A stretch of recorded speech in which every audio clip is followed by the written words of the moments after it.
Hello and welcome to my channel and welcome to another video of my university series.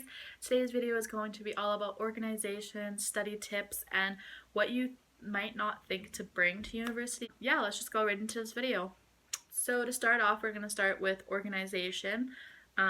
Organization, I would very much recommend buying a planner. I put all my due dates in my planner and then I have it laid out right in front of me, so that you're not like scrolling through all your syllabuses trying to figure out what's due when, especially if you're in it for, oh my god, I'm sorry, I'm sick. Especially if you're in a full course load, you're taking 4 or 5 classes a semester, it can become very hectic, especially if you have due dates very similar. I'm so sorry, I am sick. Second tip for organization is I add all my classes into my phone calendar, so you have them and it sets you up with a 30-minute reminder. I don't know, I don't really need the reminders. I'm very good about going to classes. I know a lot of university students aren't, but for me, I'm paying to go, so I'm going to go. So yeah, I just make my class schedule in my calendar. Every single semester, I do all 4 months, or however long your semester is. I do all 4 months at the beginning of the semester so that you know if you have any canceled classes, if you have any days where they want you to come a little bit earlier, or whatever the case may be.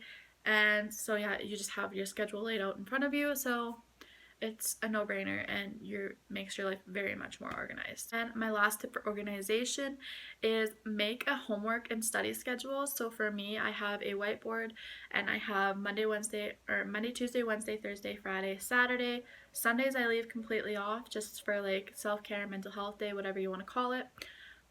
So Sundays I typically don't do any homework. Sometimes I have to, but other than that, I try to stay away from homework on Sundays. So Monday through Saturday, and then right beside what day it is, so like say it's Monday, study for psych. Tuesday, read sociology textbook. Like, lay everything out and make sure you have enough time to complete everything. Make sure you stick to your schedule. I find it very easy once you get the hang of it. Sometimes when I first started doing that, I would over plan and I would think that I would get more done in a day than I could. And so then I had problems. But once you figure out how much you can actually accomplish in a day,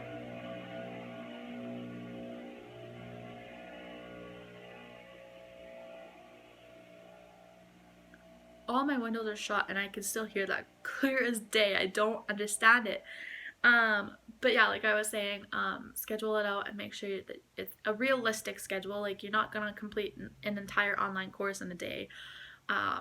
1, 2, 3 things a day I think is a perfect amount. So yeah, just make a homework schedule and stick to it. Kind of going off of that, here are some study tips. As I've mentioned previously, I am not the smartest human being, so for me, having enough time to study is key. I know a lot of people like to study the night before and that's it. 95% of my friends do that and I don't understand it.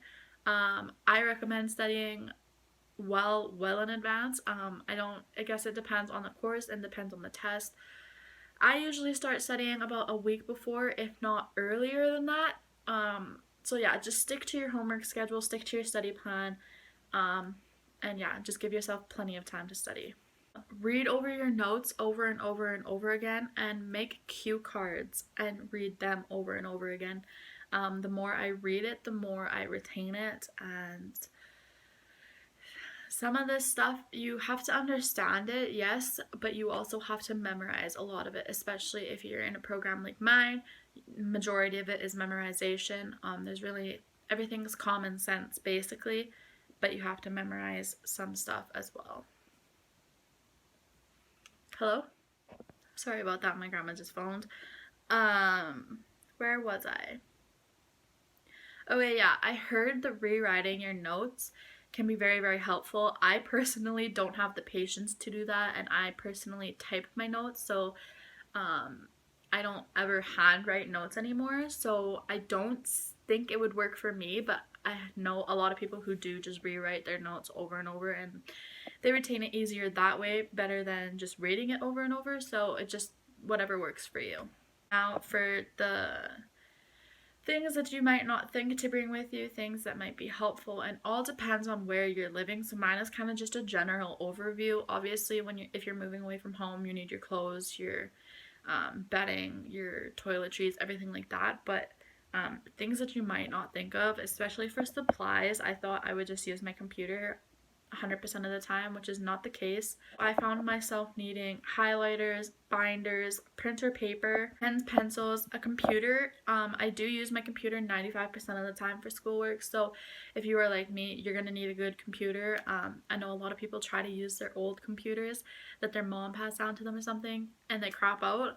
Once it craps out, all your schoolwork is gone, so invest in a good laptop. Like, I bought my MacBook the year I started university, so I've had it for 4 years now and it's still going strong. So invest in a good computer, whether it's a MacBook or I know my friends really like their HPs. I think that's what it's called. So really just do your research and get yourself a good laptop if you think that's what you're going to be using.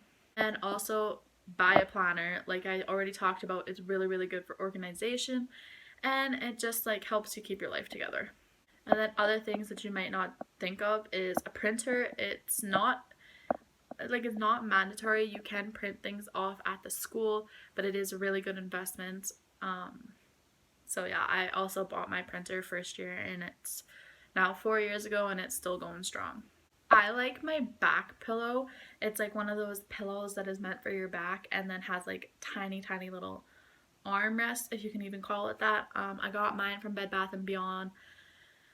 I really like it for studying, especially because sitting up a lot of the time your back can start to hurt, so I really do like it. I think it's a good investment, but obviously that's 100% optional as well. Medicine also, you don't realize how much medicine your parents have in their house compared to moving out by yourself. Like, I think the first year that I was completely by myself, like without my brother or anyone, I had nothing. I had to buy everything. Advil, Tylenol, Buckley's cold and flu. I get sick every single winter. Like, without a doubt, I need Buckley's, and I didn't have it, so I had to go to the store when I was like sick. So yeah, just if you know you need medicine, then go and buy your medicine before you actually need it. Buy a new phone charger, keep one at your parents' house and keep one at your place. It just makes everything a lot more simpler and you're not going to lose it. Second last thing that you might not think about, if you are living in dorms and residence, your space is very, very limited, so I would recommend buying a closet organizer. Even if you, like, when I lived in residence, I didn't get a closet. Well, I had a closet, but it wasn't like didn't have doors. It was just like racks and hooks. So, oh my god, I can't speak. It was just like a clothing rod and then shelving. So I couldn't have a closet organizer, but if you have a closet with doors and you're living on campus, definitely invest in a closet organizer. Also, under bed storage, I know my bed in residence actually did come with 2 drawers underneath my bed, so that was already provided. But if that's not, like, get little bins to hold clothes and everything like that underneath your bed. And finally, the last thing, which I didn't even think about, I got as a graduation gift, is a mini fridge. Especially the first year I lived with my brother, second year I lived at home, third year I lived in residence, it really came in handy, and then fourth year I lived where I currently am. So I would really recommend it, because some foods that you don't want other people to touch, and some foods that you just want to keep to yourself, snacks, everything like that. So a mini fridge is a good investment. And that is it for today's video, you guys. I hope you enjoyed. I post videos every Monday, Wednesday, and Friday. So yeah, I hope you guys enjoyed, and I will see you in my next video. Bye.